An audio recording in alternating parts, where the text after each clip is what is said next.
what an amazing group.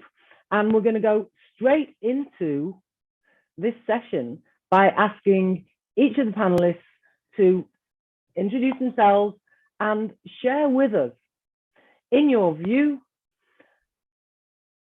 the answer to this question. How do you know if a board of directors is taking climate change seriously? Because climate change, as we all know, is one of the hottest topics in the kitchen of sustainability today around the world.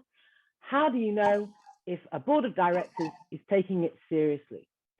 So we'll start off, if I may, with Darian. Would you like to introduce yourself and give us the first take on that question? How a board of directors taking climate change seriously? Over to you. Thank you, Elaine, and thank you very much for inviting me here today. This has been such an interesting discussion I've been listening to for the rest of today. So I think, going with our kitchen theme, there are 3 secret ingredients that to me are really meaningful to spice up how boards are looking at climate change. And that would be the 3 Ds. So definition, data, and disclosure. Now, in this circumstance, I'm looking at definition as, what does it mean to the organization? How are they framing climate change? Is it purely to meet a regulatory requirement? Is it because they've made a net zero commitment or they're aligned with the science-based targets? And then once they look at it, how is it really feeding into their long-term resilience? So you really have to have a definition of why they're doing this. Next would be the data. Are they really kind of walking the talk? Are they measuring what they're doing? Can they show their trajectory and their pathway to a low carbon future? So that they're actually collecting that data and they can speak to it is very important. And then finally, the 3rd D would be disclosures. So are they sharing that information publicly? Can it be accessed? How much information can be accessed? And really, how confidently and competently can the board speak to that topic? And I think this is all important. And I should have said, I'm Darian McBain, and I am the Chief Sustainability Officer from the Monetary Authority of Singapore. Thank you. Great. Well, thanks for that, Darren. 3 Ds. And quite coincidentally, your name also begins with a D. So maybe you're the 4th. It's a theme. The 4th special ingredient. Thanks for that. Eduardo, how about you talk to that question, please? Welcome also from my side, and thank you for having me here in this panel. It's always an honor. Let's put it this way: I'm not a great cook, but I unfortunately have an analogy with skiing. I live in Switzerland, and if you ask in Switzerland if you are a good skier, 99% of the Swiss will say no, they're not a good skier. They know there is always a situation in which you don't really look that great on those skis. And similarly, I would say is with climate change. If you're really serious, you don't brag too much about it because you know how serious it is and how complicated it is to get to this target. And I heard in the last 18 months, everybody, oh, we got net zero, no problem, no problem. Always thinking that there is somebody else that will compensate whatever you emit. But it's not that is going to work. So going back to the question, I think it's very important, and unfortunately, I would say that there are also financial targets tied to achieving these goals. Usually this is what helps most to move this. Beside the fact the 3 Ds, I fully agree, you need those, but you also need financial target. And then my last remark is watch out from people that are too loud, because probably they don't know what they're talking about. Yeah, thanks, Eduardo. Interesting. Michael, how about your take on how serious boards are about climate change? Thank you, Elaine, and also thank you for having me as well. Long-time viewer, first-time caller to the summit.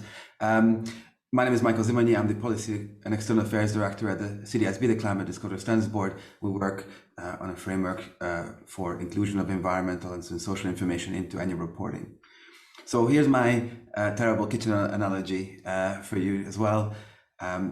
You know, if you're trying to open a new restaurant, let's say I'm interested in opening a Singaporean restaurant, I first need to learn about the cuisine, and it goes to Eduardo's point, understanding and educating yourself about the science, about the actual, you know, subject matter. I'm Hungarian. I know how to make a good goulash, but laksa is something I need to learn about.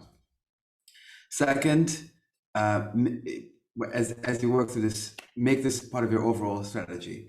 We know vegetables are healthy. We know we should all eat them, but sometimes they're not as appealing as they could be if they're on their own. But if you put it into a nice dish, you can make it really palatable and really make it something that everybody will love doing or eating. And last but not least, keep checking the pot. Ensure that this is, you know, climate or sustainability is tabled and discussed in strategic, you know, interim strategic review periods, and then that it actually filters through to operational decisions. And maybe a last one, you know, make sure that the health inspector, make sure you built it into your audit function, and you have someone else look at it and making sure that you're going in the right direction. Great, thanks, Michael. That's really, we're really getting into the kitchen with climate change. Of course, my solution to global warming is eat more ice cream, but moving on. Carol, great to see you again. How do you know if a board of directors is taking climate change seriously? Well, hi, Elaine. It's good to be here.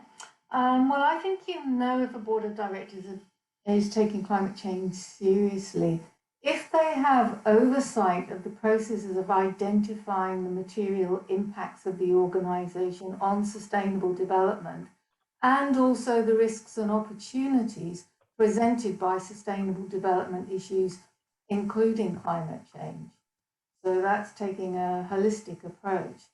And also if they are incorporating those risks and opportunities into their strategy, including consideration of current and future product and service offerings.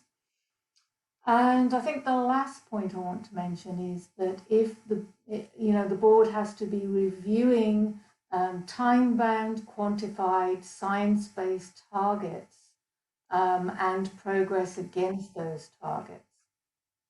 So I think my key point there is that if they think they can just look at climate change in isolation and they're not really getting to what the organisation is all about and its purpose, then they're not likely to do a very good job on climate change.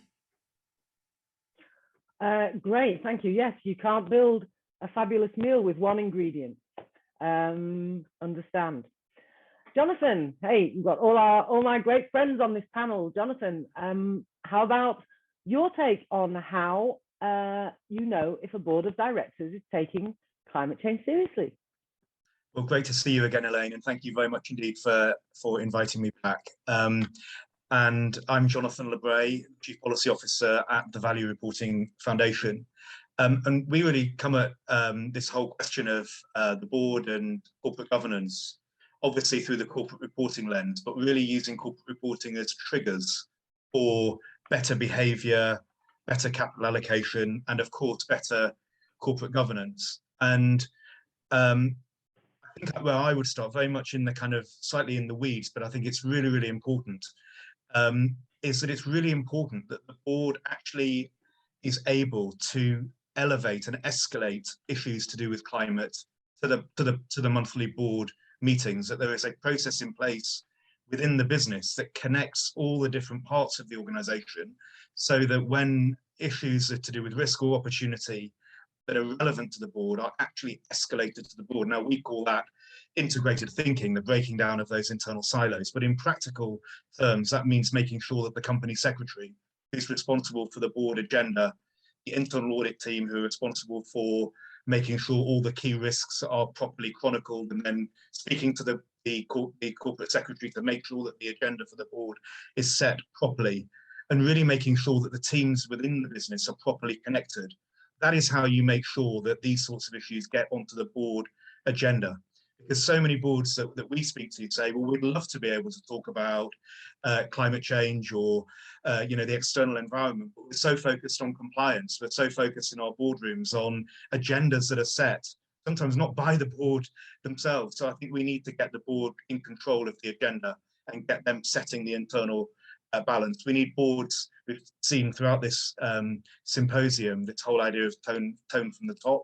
We need to make sure that we have boards that are committed to openness and transparency, that they're open to balance, so they're open to addressing the risks, not just telling the good story, but also highlighting the risks. And also that they have a really clear understanding of the expectations and needs of their key stakeholders and how that actually influences the strategy and the business model of the organization. So I think that would be my kind of opening gambit, Elaine.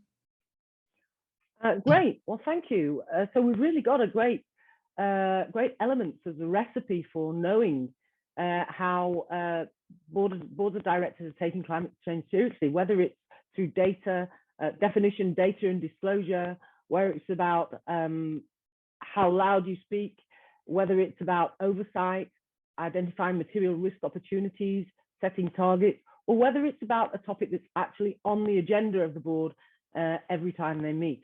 So a really great checklist there for those who are looking to improve the way boards influence climate change strategy.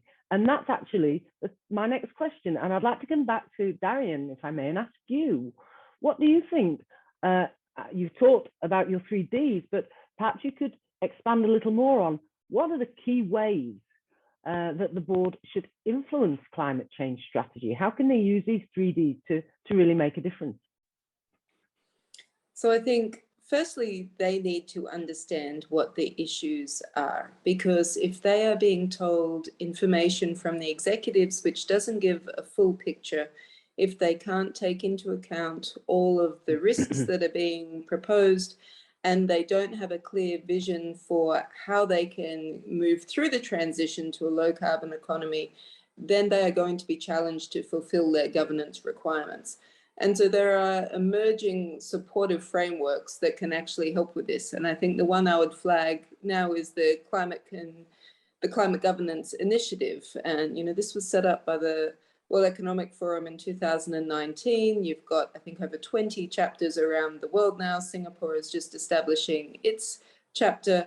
And this organization, specifically sets out 8 different areas where boards can become more familiar with all of the issues related to climate change, from accountability to how you need to structure boards, how you look at risk and opportunity.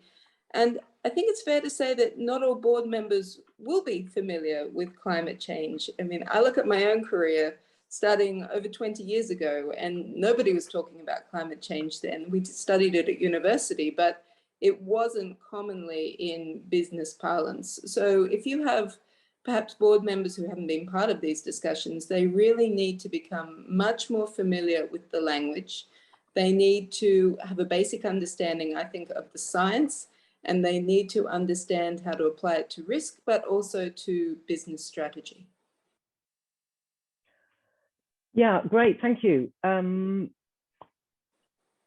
Climate Governance Initiative, a sort of a roadmap for how directors can become familiar with the things that they need to do to drive strategy. Thanks for that. Moving on to Eduardo, because one of the tools that a lot of boards are using these days to talk about, climate change is the TCFD framework, the Task Force on Climate-Related Financial Disclosures. Is this a useful accountability tool for boards of directors, as well as being just a disclosure tool? Is TCFD helping boards to drive change? So the TCFD is a disclosure framework, as you mentioned. So it's not this that will implement the changes, but it definitely as a framework that helps to put in a structured way all the action that the corporation is taking in order to to tackle this issue. So I do believe that this helps, because if a company reports to that, then people will be able to witness and to control a little bit more what is going on. Evidently, if we don't put the meat,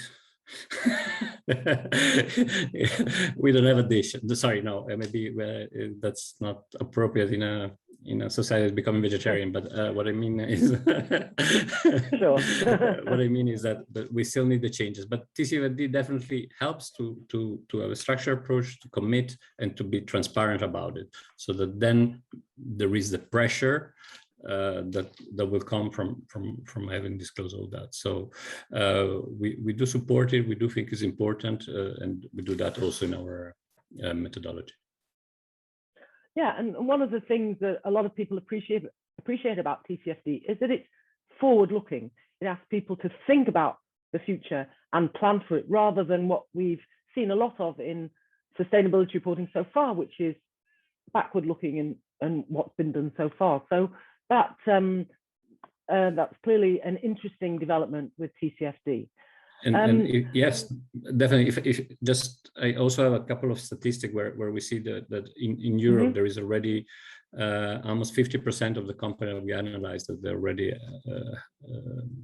have implemented it. In the other parts of the world, unfortunately, they're a bit lacking behind. But sure. If the last year tell me something, is that especially the Asia Pacific region and the Latin America will catch up very soon. Great, thanks. So talking about TCFD and talking about commitments and future, so net zero, obviously the two words on everybody's lips when we talk about climate change. Michael, do boards of directors really know what net zero means? Are they making commitments, or perhaps avoiding commitments, without knowledge of the full implications for their company or for the planet of their net zero commitments? Well, it's really a mixed bag. One thing that I think that was also one of the previous panelists alluded to is understanding, how offsets, etc., the net part fits into the net zero element, and that's not the primary strategy. That's really for those completely unavoidable emissions, and that's one area where we're really seeing a lack of knowledge. The other area where we're seeing is back to the learning the cuisine point. It's not evident to many that this, of course, needs to be linked to science, and that's a really troubling sort of development. So we need to make sure that we actually, again, do our homework, understand what actually this means. And if I can just cheekily link this back to the TCFD question as well, one element also that's important is, once you've made those net zero commitments, is to actually test. And scenario analysis, one of those elements of reporting under the TCFD, is actually a really good tool for you to look into possible future scenarios and see whether what you've implemented actually works. That's how you really get robust net zero commitments as well. So learn what it actually is and what it isn't, importantly, and test that it actually, what you've implemented actually is a good commitment. Yeah, great, thanks for that. Now, Carol, when you spoke earlier, you talked about not just taking climate change in isolation, and we all know, there are 17 sustainable development goals, and obviously they're all interlinked, but there is only one goal on climate change. If climate change is only one of the SDGs, and arguably only one of a number of corporate priorities, although it is a pivotal one, is it enough for boards to focus on climate change? Maybe they think that everything else will resolve itself if we just do the climate change thing. Does this focus on climate change dilute our ability to advance the broader sustainable development agenda? What do you think about that? Well, look, I know we're starting from a very low place, but I think we're setting the bar too low. I think we need a very different and holistic approach from corporations, and you can't get that by picking off one issue. And doing so, I think, limits your ability to progress on one issue. Integrated thinking is a start, but I think we need sustainable development thinking. So we need all organisations and boards to be leading by beliefs that the success of the organisation is dependent on sustainable development, including limiting temperature rises. We need boards that believe that organisations must seek to create value for society and the environment as well as the organisation. And we need boards that believe that strategy must seek to make a positive impact on sustainable development, including climate change. And that's a very different way of thinking, I think, than just thinking about, well, we've got to do something about climate change within the current paradigm and way of operating. So I think we need leaders to be able to deal with that complexity and the interconnectedness of sustainable development issues. When I interviewed board directors in South Africa, admittedly a while ago, and this is on my mind, a lot. They weren't thinking about climate change. They were thinking about poverty and inequality, and the way that limits their business, and the way that it threatens civil unrest and therefore limits incoming investment to the country. Now, these issues can be exacerbated by climate change, and by climate change and strategies to address climate change if we're not thinking more holistically. So that's one part of it. But the real, point that I want to make is that we need a different way of thinking from boards. We need them really to recognise that, in the long term, and not so far away now, businesses will only continue to survive and thrive if they're recognising that their existence depends on sustainable development. Yeah, very interesting. I mean, it really is getting hot in the kitchen, but resolving that issue isn't just about, turning the climate temperature down. It's about looking at sustainable development holistically, and that was a really great perspective, Carol. But and taking that a bit further, I wanted just to check in with Jonathan on this primary concern of mitigating climate change. Should boards be looking really at mitigating climate change in their own business and mitigating the impact of climate change on their own business? Or should they be concerned with this broader concept of climate justice? How issues of climate are affecting, the broader world, including those countries and regions that are in, energy poverty or other types of poverty or access to basic needs. Should boards be concerned with these broader topics, or are they really should be focusing on their own impact and interaction with climate change? What do you think about that? Well, I think this brings us one of my favourite topics, which is disclosure horizons, and this whole question that Mark Carney, the chair of the Financial Stability Board, used to talk about the tragedy of the horizon, where we're taking, if you just think about this year and next year, then you'll make fundamentally different decisions than if you're thinking 5 years, 10 years, thinking about the impact of your business and then the impact of all of that back on your business model, including the reputation of your business with your stakeholders. So I think we've got to box out of these short-term horizons. And I think if you box out of those short-term horizons, then the gap between the kinds of issues that Carol was talking about and the kinds of issues that sometimes we hear from people like Mark Carney and the Finance Day at COP, which was about how we get the finance community back net zero and back the businesses that are absolutely 100% committed to this and make this mainstream, then I think that whole conversation in a way collapses, because I think you align the interests of society with the business, with the capital markets. And I think that's what we've got to do. We've got to get back to having an aligned system. And I think it is more fundamental than just adding one new disclosure requirement, one new framework. This is about changing the conversation that we have between business and society, and then creating a new structure, a new architecture standards and frameworks that meet the needs now of sustainable development, which we absolutely need, and is fundamental, not just to the security of the people who are going to be hardest impacted by climate change, coming back to your climate justice point, which is absolutely fundamental, but also to the security and stability of the global economy.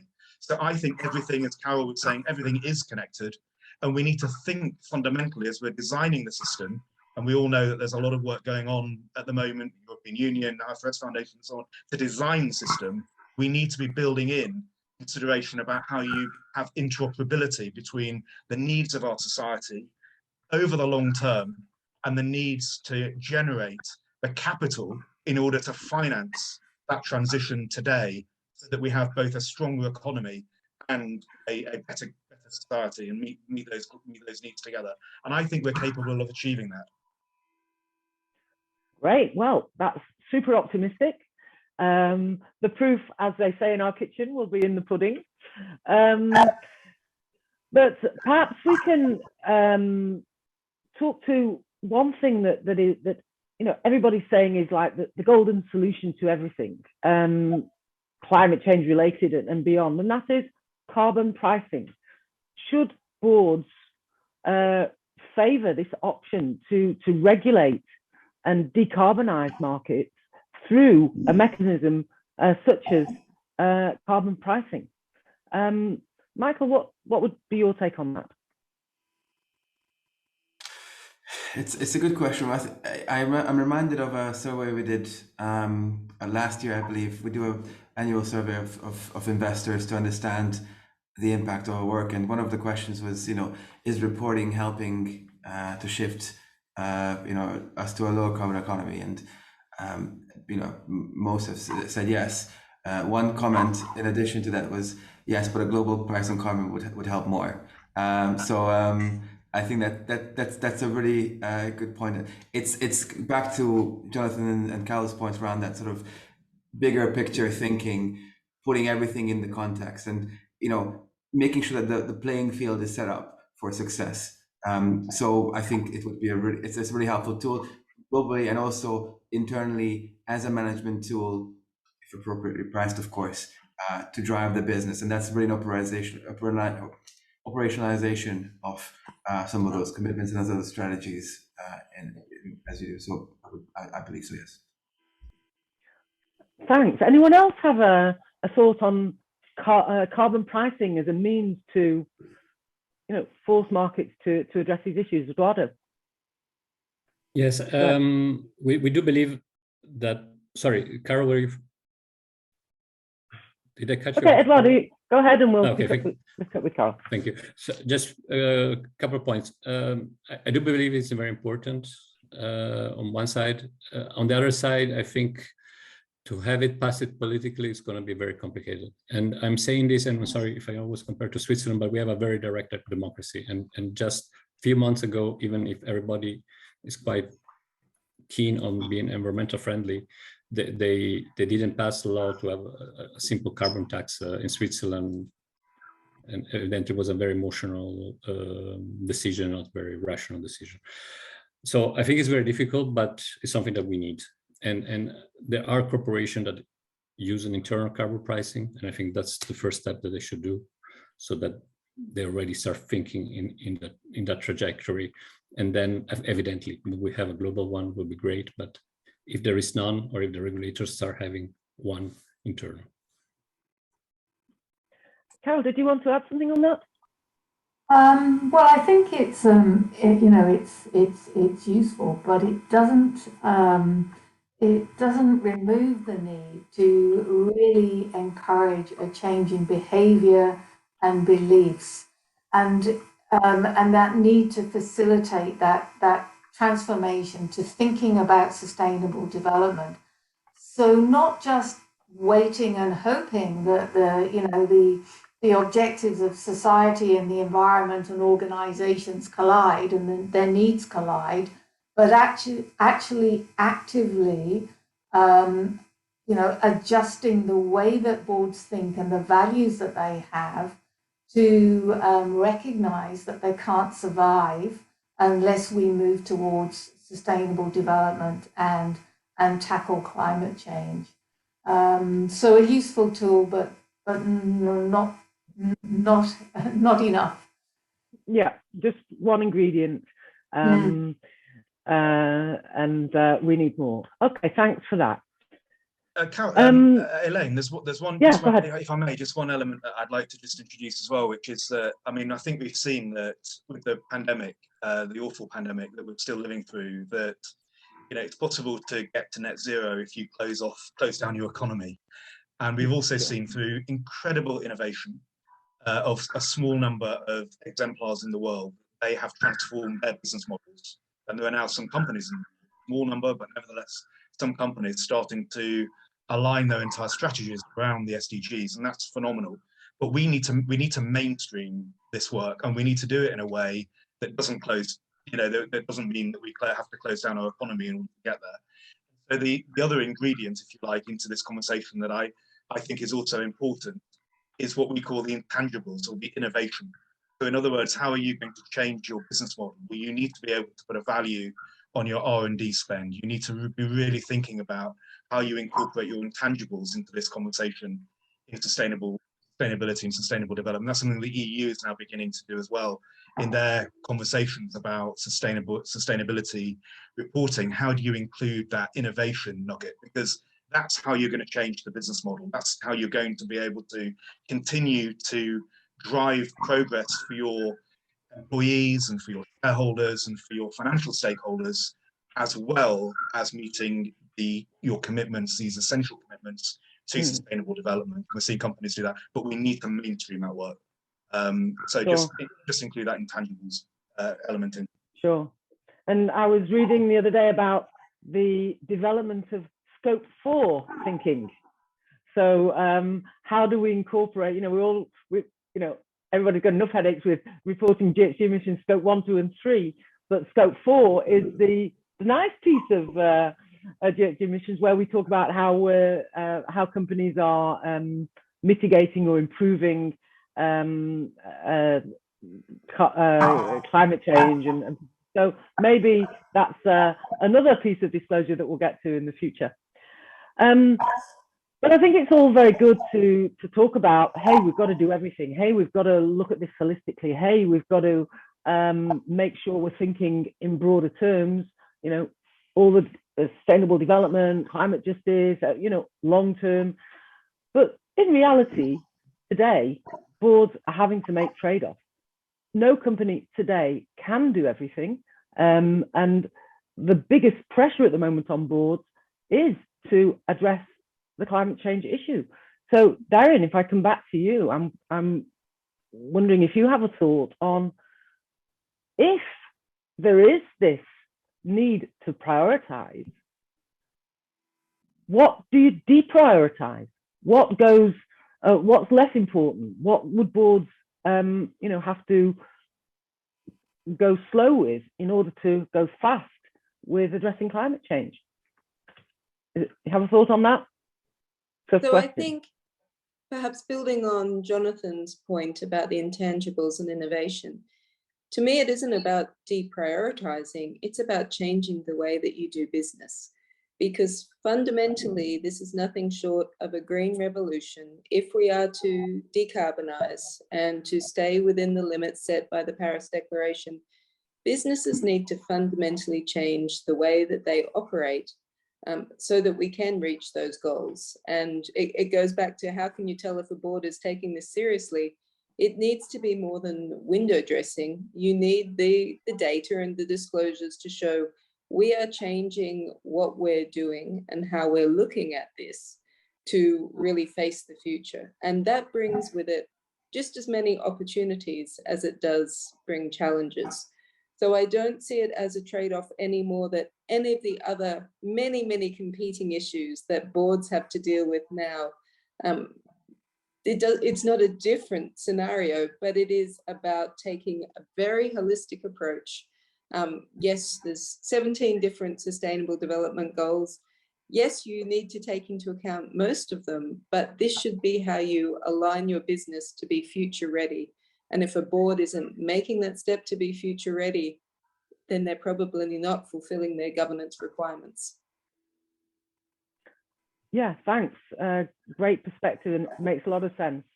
It's not just about tweaking something, it's about really reevaluating your entire way of doing business. And I think, we've started to see, as Jonathan said, I think we've started to see some companies doing that. But how are we then measuring companies' success in doing this? I mean, Eduardo, you're in this measurement field, evaluation, rating, ranking. I mean, how is this being captured? Is that field changing to accommodate and to encourage this new way of thinking? Just as an aside, we talked a lot about in our first panel, there was a lot of talk about culture and passion being key ingredients of a good board. But how many of the standards, frameworks, ratings and rankings, evaluations and analyses actually measure culture and passion? They measure the hard numbers. How is the measurement aligning itself with this new need, as Darian, Jonathan, all our panelists are saying, to be more holistic? Well, I mean, looking at ESG was the first step that was taken in order not just to look at the financial numbers, and then of course there are different nuances that can be included to measure the passion. Is still, I think, a next step, which is a bit more complicated. What if we go back to the climate issue? What I just want to make a remark that is also to show where also for us is complicated. Things are moving very fast, and expectations are moving very fast. 18 months ago, we discussed the changes for the question that has been answered by the corporates this year. We didn't introduce net zero because it was a concept too new that we believe not many companies were already dealing and aware and so on. Something that, if I think about it, is a bit ridiculous because now everybody is net zero, or at least in words. Yeah. Just to see how quickly all these things are moving. So also we have a little bit of difficulties to make sure that what we develop now in 2 years is still makes sense, because to change the methodology takes between 1 and 1.5 years. Let's put it this way, and it's very difficult, because what today is considered absurd, maybe hopefully in 1.5 years or 2 years will be business as usual. And what worries me most, and what I think should also be a priority beside climate change, is how to move the awareness of the people. I'm being very scared to see how people react against the measure for COVID, even if it was science-based and was affecting their life directly, immediately.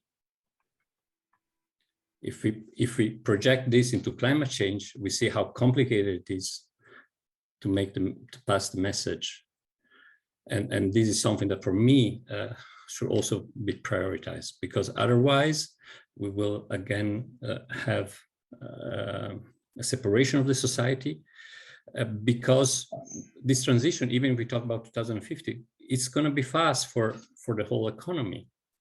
It's going to be very fast, and when things move fast, then there will be losers and winners. People that are already ready, and the ones that are not ready, they're making a lot of resistance. And we have seen with COVID that we get also violence. So I don't know the solution. And I'm sorry for not having answered your question, maybe, but I think it's also something that we should really consider. No, absolutely. As it's been said many times before, we're all in the same kitchen. And I think we all need to play a role. Before we move on to, I've got like 1,000 more questions, but I won't be able to get to all of them. But maybe we've got a couple of questions from chefs in the audience. Any questions from our audience, Rajesh, or shall we just keep rolling on? Yes, chef. There are a couple of questions. So. Okay. So one question I see here is that, well, we are asking companies to address climate change through lots of things, production, risk management, measuring, and so on. But is it going to work, leaving it up to profit-making entities without stricter regulation? So the question here is that, can we leave it to companies, or we need the tough hand of the regulation? Carol, yeah. So answering that and partly Elaine's last question, I think organisations have to disclose their approach to strategy and their governance oversight. And there's plenty of evidence that can be gathered by assurance providers to demonstrate that they've done that properly. And so that external assurance piece is important. But, you know, we do have to be sceptical. I was reading today a survey that's just been sort of released by the Australian Institute of Company Directors of their members, and 46% of them apparently said they want their boards to do more on climate change. Now, 46% of them, that on average is about half of all corporate boards, or half of all boards. So in some of those boards, the ones who want to do more must be in the majority. And so why isn't more happening already? So there is this inertia, and that's something that we need to give a kick. There needs to be a jolt, and you know, people need to start living by their values and taking action and not waiting for someone else to do it. And so we do need to be skeptical. They can do more, but we do need to be skeptical. Great, thank you. Darian, yes.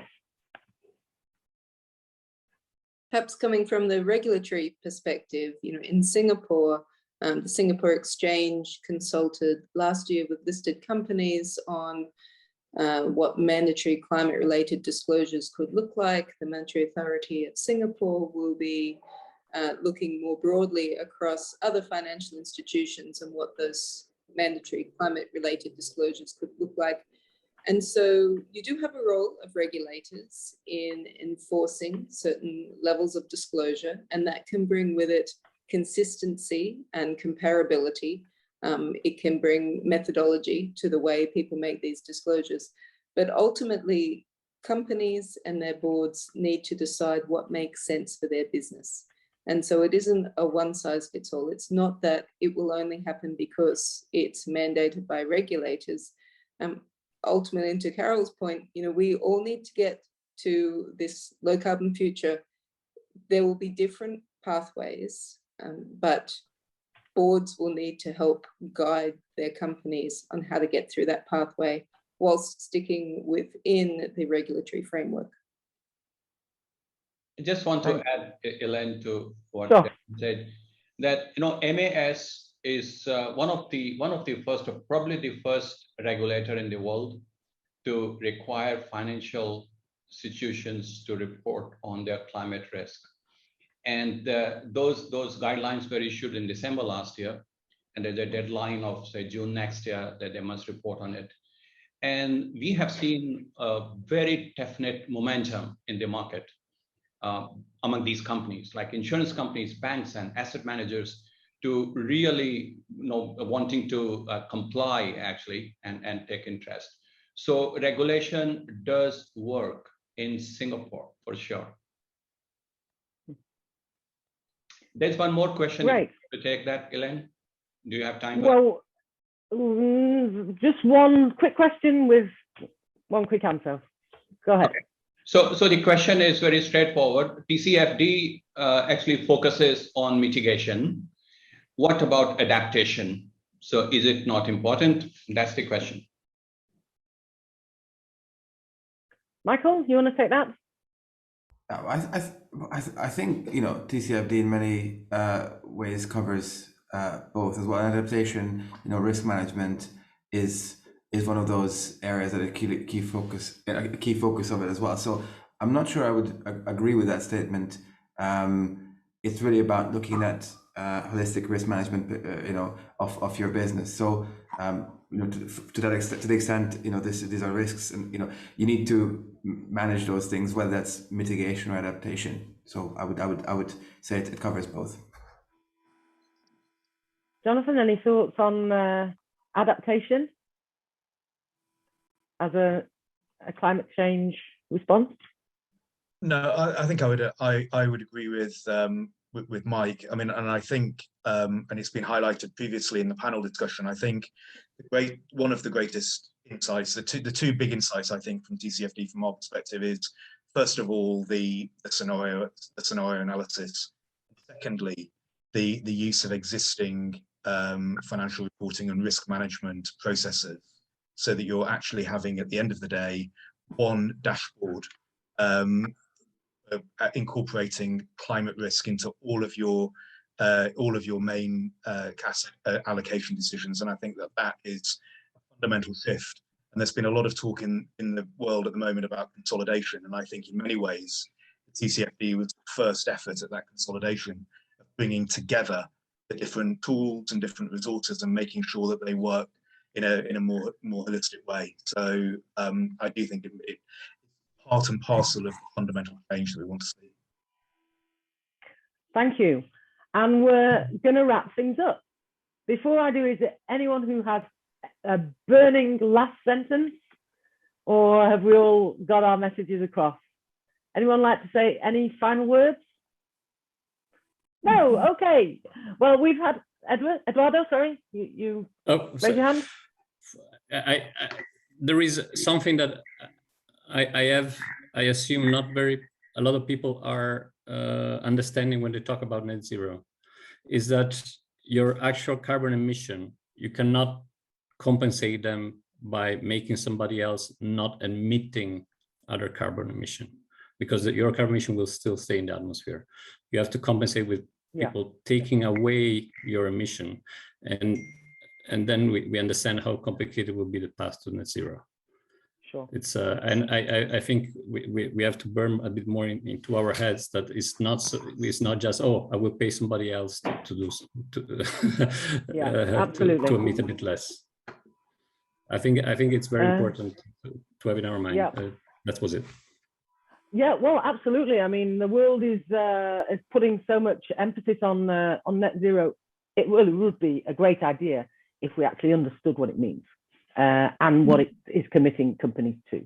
But let's hope that we're going to get there. I think this has been a really fascinating deep dive into the issues around climate change and the issues that boards of directors need to be grappling with in order to lead their businesses and our world and their role in our world forward in the future.